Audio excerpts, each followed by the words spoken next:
बच्चों welcome back to my YouTube channel Raj Singh classes. तो आज जो हम लोग बिहार बोर्ड क्लास 12 का हिंदी का जो 100 मार्क्स का जो हिंदी है आप लोग का उसका गद्य खंड का चैप्टर 7 यानी ओ सदा नीरा से रिलेटेड ऑब्जेक्टिव क्वेश्चन काफ़ी इंपॉर्टेंट क्वेश्चंस को डिस्कस करने वाले हैं।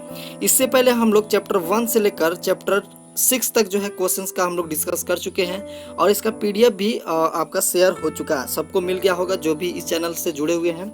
तो अगर आप लोगों ने मेरे चैनल को अभी तक सब्सक्राइब नहीं किया है तो बिल्कुल चैनल को सब्सक्राइब कर ले। अगर आप लोग घर बैठे मुफ्त में अपने बोर्ड एग्जामिनेशन की तैयारी करना चाहते हैं तो बिल्कुल केमिस्ट्री का भी वीडियो अपलोड हो रही है डेली बेसिस पे, और आपका हिंदी और बायोलॉजी का भी काफ़ी वीडियो जो है अपलोड हो चुके हैं चैनल पे ऑलरेडी। आप लोग जाकर प्ले लिस्ट चेक कर सकते हैं। तो बिल्कुल चैनल को सब्सक्राइब कर लें क्योंकि बहुत चीज़ें आप लोगों को मिलने वाली हैं इसी चैनल के माध्यम से। तो चलिए स्टार्ट करते हैं आज की वीडियो को और देखते हैं चैप्टर 7 ओ सदा नीरा से रिलेटेड काफ़ी इंपॉर्टेंट ऑब्जेक्टिव क्वेश्चंस को। देखिए सबसे पहला नंबर सवाल क्या कह रहा है कि बहुजनन संप्रेषण के माध्यम पुस्तक किसने लिखी थी। बहुजनन संप्रेषण के माध्यम पुस्तक किसने लिखी थी, और ये क्वेश्चन आप लोग का 2020 में पूछा गया है। तो इसका सही आंसर जो होगा वो आपका ऑप्शन बी यानी जगदीश चंद्र माथुर ने। किसने? जगदीश चंद्र माथुर ने। ऑप्शन बी यहाँ पे बिल्कुल करेक्ट है। अगला सवाल देखिए, सवाल नंबर 2, निम्नलिखित में कौन सी रचना जगदीश चंद्र माथुर की है। निम्नलिखित में कौन सी रचना जगदीश चंद्र माथुर की है। तो सही आंसर इसका हो जाएगा आपका ऑप्शन सी ओ सदा नीरा। ओ सदा नीरा बिल्कुल इसका सही आंसर है, तो आप लोग को याद रखना है। अगला सवाल है सवाल नंबर 3, ओ सदा नीरा शीर्षक पाठ किस विद्या के अंतर्गत आता है। वो सदा नीरा शीर्षक पाठ किस विद्या के अंतर्गत आता है। तो सही आंसर जो होगा वो आपका ऑप्शन ए यानी निबंधन। ओके, तो बिल्कुल वीडियो को अंत तक वॉच करें। अंत में हम लोग बहुत सारे objective question important objective question को देखने वाले हैं, तो बिल्कुल वीडियो को अंत तक वॉच करें। ओके, अगला सवाल है सवाल नंबर 4, जगदीश चंद्र माथुर मूलतः क्या थे। जगदीश चंद्र माथुर मूलतः क्या थे। सही आंसर जो होगा वो आपका ऑप्शन सी यानी नाटककार थे। क्या थे? नाटककार थे। तो बिल्कुल ऑप्शन सी करेक्ट है। अगला सवाल सवाल नंबर 5, काफी इंपॉर्टेंट सवाल, ओ सदा नीरा निबंध जो है बिहार के किस क्षेत्र की संस्कृति पर लिखी गई थी। तो इसका सही आंसर जो होगा वो हो जाएगा आपका चंपारण, यानी चंपारण के जो है चंपारण के ऊपर जो है चंपारण के संस्कृति के ऊपर जो है आपका ओ सदा नीरा निबंध जो लिखी गई थी। तो ऑप्शन डी जो होगा बिल्कुल यहाँ पे करेक्ट हो जाएगा। अगला सवाल है सवाल नंबर 6, चंपारण क्षेत्र में बाढ़ का मुख्य कारण क्या है। चंपारण क्षेत्र में बाढ़ का मुख्य कारण क्या है। तो सही आंसर जो होगा वो आपका जंगलों का कटना, यानी जंगल कटने के कारण जो है वहाँ पे बाढ़ ज़्यादा हो रहा है। अगला सवाल है सवाल नंबर 7, माथुर जी किस राज्य के शिक्षा सचिव नियुक्त हुए। माथुर जी किस राज्य के शिक्षा सचिव नियुक्त हुए। तो सही आंसर जो होगा वो आपका ऑप्शन ए यानी मध्य प्रदेश के। कहाँ के? ऑप्शन ए मध्य प्रदेश के। चलिए सवाल नंबर 8 को देखिए, 12वीं सदी के लगभग 300 वर्ष तक किस वंश का शासन था। 12वीं सदी के लगभग 300 वर्ष तक किस वंश का शासक था। सही आंसर होगा वो आपका कर्नाट वंश का। तो बिल्कुल ऑप्शन डी जो होगा यहाँ पे बिल्कुल करेक्ट है। अगला सवाल सवाल नंबर 9, काफी इंपॉर्टेंट सवाल, अंग्रेज ठेकेदारों ने किस चीज को खेती का विस्तार किया। अंग्रेज ठेकेदारों ने किस चीज की खेती का विस्तार किया। गाइस याद रखना आप लोग का सही आंसर जो होगा वो आपका नील। आप लोग को याद होना चाहिए अंग्रेज जो है ज्यादातर नील की खेती करवाते थे हमारे भारतीय किसान से। तो बिल्कुल ऑप्शन जो है बी जो होगा बिल्कुल यहाँ पे करेक्ट हो जाएगा। सवाल नंबर 10 को देखिए, राजा हरि सिंह देव को गयासुद्दीन तुगलक का सामना कब करना पड़ा। राजा हरि सिंह देव को गयासुद्दीन तुगलक का सामना कब करना पड़ा। सही आंसर इसका क्या होगा।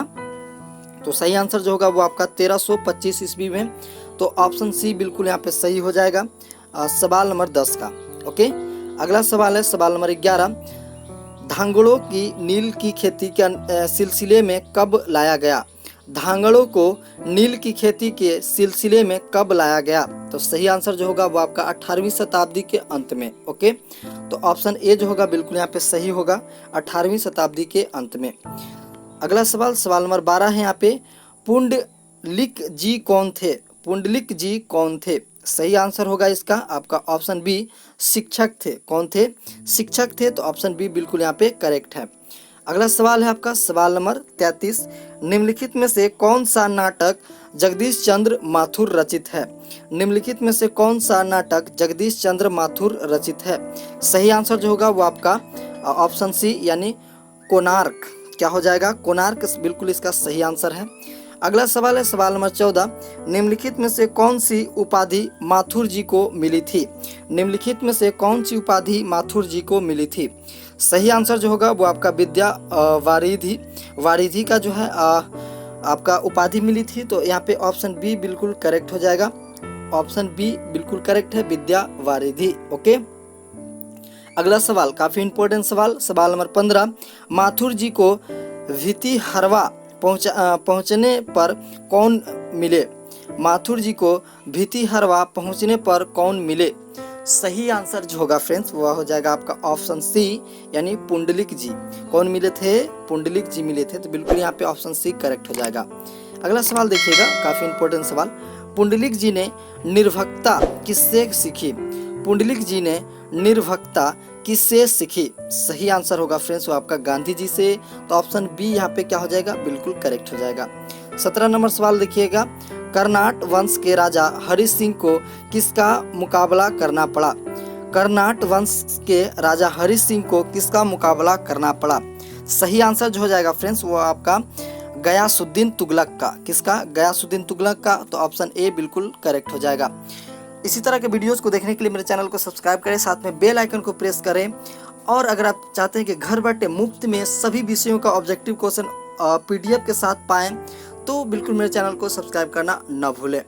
अगला क्वेश्चन है यहाँ पे क्वेश्चन नंबर 18, चंपारण में धांगड़ कहाँ से आए? चंपारण में धांगड़ कहाँ से आए? तो याद रखना आप लोग को, सही आंसर यहाँ पे है ऑप्शन सी छोटा नागपुर से। कहाँ से? छोटा नागपुर से। तो बिल्कुल ऑप्शन सी करेक्ट हो जाएगा। अगला क्वेश्चन 19 नंबर, गांधी जी चंपारण में कब आए?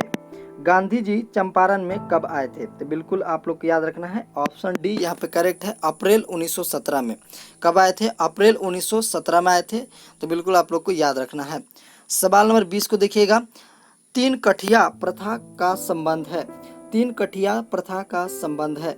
याद रखना आप लोग को, तीन कठिया प्रथा का संबंध जो है वो आपका नील से है। तो ऑप्शन डी जो होगा बिल्कुल यहाँ पे करेक्ट हो जाएगा। सवाल नंबर 21, बहुत इंपॉर्टेंट सवाल, पड़ई नदी कहाँ तक जाती है? पड़ई नदी कहाँ तक जाती है? सही आंसर जो होगा वो हो जाएगा आपका ऑप्शन ए भीकनाथोरी तक। कहाँ तक?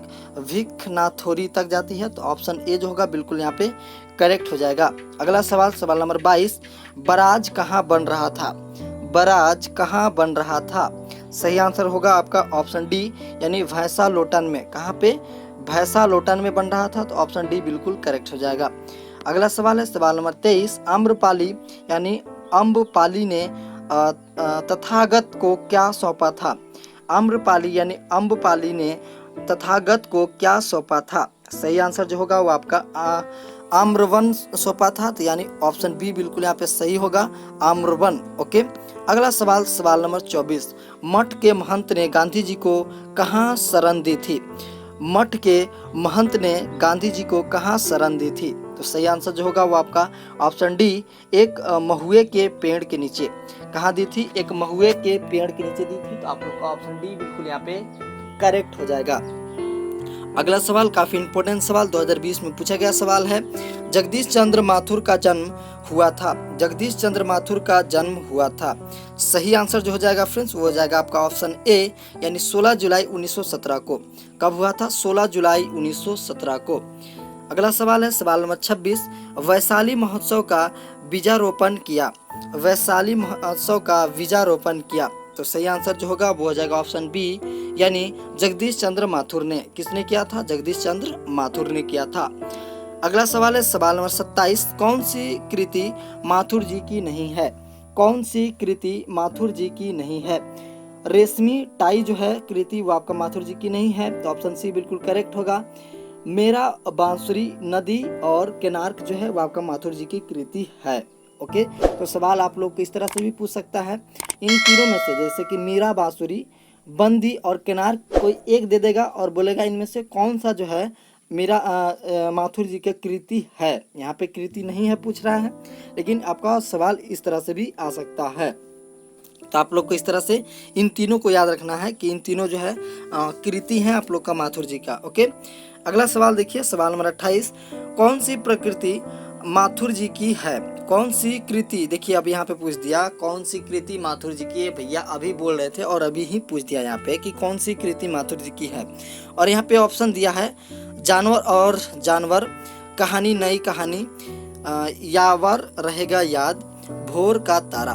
तो ये जो है आपका ऑप्शन डी, भोर का तारा, ये जो आपका माथुर जी की कृति है। बाकी ये सब माथुर जी की कृति नहीं है, तो ऑप्शन डी बिल्कुल करेक्ट हो जाएगा। सवाल नंबर 29 को देखेंगे, बोलते क्षण किस साहित्यिक विधा की कृति है? तो याद रखना आप लोग का ऑप्शन ए जो होगा सही होगा, यानी निबंध। ओके, तो ऑप्शन ए बिल्कुल यहाँ पे राइट है। सवाल नंबर 30 को देखिएगा, ओ सदा निरा किसके निमित्त बनाकर लिखा गया है?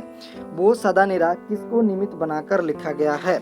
सही आंसर जो होगा वो आपका गंगा, सॉरी यहाँ पे ऑप्शन बी जो होगा, यानी गंडक, गंडक को जो है निमित्त बनाकर लिखी गई है, तो बिल्कुल ऑप्शन बी सही होगा। ओके, अगला सवाल 31, थारन शब्द किस शब्द से विकसित है? थारन शब्द किस शब्द से विकसित है? सही आंसर जो होगा वो होगा आपका ऑप्शन बी, थार से। किससे? थार से, तो बिल्कुल ऑप्शन बी करेक्ट हो जाएगा। सवाल नंबर 32, काफी इंपॉर्टेंट सवाल, बिहार के सुप्रसिद्ध सांस्कृतिक उत्सव वैशाली महोत्सव का बीजारोपण किसने किया था? याद रखना फ्रेंड्स, इसका सही आंसर जो होगा वो हो जाएगा आपका जगदीश चंद्र माथुर ने। किसने? जगदीश चंद्र माथुर ने, तो बिल्कुल यहाँ पे करेक्ट होगा। अगला सवाल है सवाल नंबर 33, ओ मेरे सपने क्या है? ओ मेरे सपने क्या है? याद रखना आप लोग को, ये एक नाटक है। ओ मेरे सपने क्या है या एक नाटक है, तो ऑप्शन डी बिल्कुल यहाँ पे करेक्ट हो जाएगा। अगर वीडियो अच्छा लगा गाइज, वीडियो को बिल्कुल लाइक करते चलना है, साथ में चैनल को सब्सक्राइब कर लेना अगर आप लोग चैनल पे नए हैं तो। अगला सवाल देखिए, सवाल नंबर 34 को, गौतम बुद्ध का आविर्भाव कब हुआ था? गौतम बुद्ध का आविर्भाव कब हुआ था? याद रखना आप लोग को, ऑप्शन बी इसका सही है, 2500 वर्ष पहले। कब हुआ था? 2500 वर्ष पहले हुआ था, तो बिल्कुल ऑप्शन बी करेक्ट है। सवाल नंबर 35 को देखेंगे, काफी इंपॉर्टेंट सवाल, राजा हरि सिंह देव को किसका मुकाबला करना पड़ा? राजा हरि सिंह देव को किसका मुकाबला करना पड़ा? सही आंसर जो हो जाएगा वो हो जाएगा ऑप्शन ए, यानी गयासुद्दीन तुगलक का। किसका? गयासुद्दीन तुगलक का। ये क्वेश्चन काफ़ी बार रिपीट कर गया, यहाँ पे 3 बार जो है क्वेश्चन रिपीट कर गया, लेकिन क्वेश्चन पूछने का भाव जो है ना वो चेंज है, इसलिए रिपीट कर रहा है। काफ़ी इंपॉर्टेंट सवाल है, तो आप लोग इसे याद रखना है। ओके, चलिए सवाल नंबर 36 को देखिएगा, ओ सदा निरा के लेखक है? ओ सदा निरा के लेखक है, देखिए आप लोग को याद रखना है, ओ सदा निरा का लेखक जो है वो आपका जगदीश चंद्र माथुर है, तो आप लोग को याद रखना है बिल्कुल। सवाल नंबर 37 को देखेंगे, कोणार्क के नाटककार कौन है? कोणार्क के नाटककार कौन है? याद रखना आप लोग को, सही आंसर जो होगा वो आपका ऑप्शन बी, जगदीश चंद्र माथुर। और आज का अंतिम सवाल, सवाल नंबर 38, 10 तस्वीरें के रचनाकार कौन है? 10 तस्वीरें के रचनाकार कौन है? याद रखना आप लोग का, ऑप्शन बी जो होगा बिल्कुल करेक्ट होगा, जगदीश चंद्र माथुर। और ये फ्रेंड्स आपका चैप्टर नंबर 7 का कुछ काफ़ी इंपॉर्टेंट ऑब्जेक्टिव क्वेश्चंस था। अगले वीडियो में हम लोग इसके अगले चैप्टर यानी चैप्टर नंबर 7 से रिलेटेड काफ़ी ऑब्जेक्टिव क्वेश्चंस को देखने वाले हैं, तो बिल्कुल वीडियो को लाइक करें, चैनल को सब्सक्राइब करें, साथ में बेल आइकन को प्रेस करें और टेलीग्राम से ग्रुप से ज्वाइन हो जाए, वहाँ पे आप लोग को PDF मिलेगा। ओके, चलिए मिलते हैं नेक्स्ट वीडियो में, तब तक के लिए जय हिंद, जय भारत।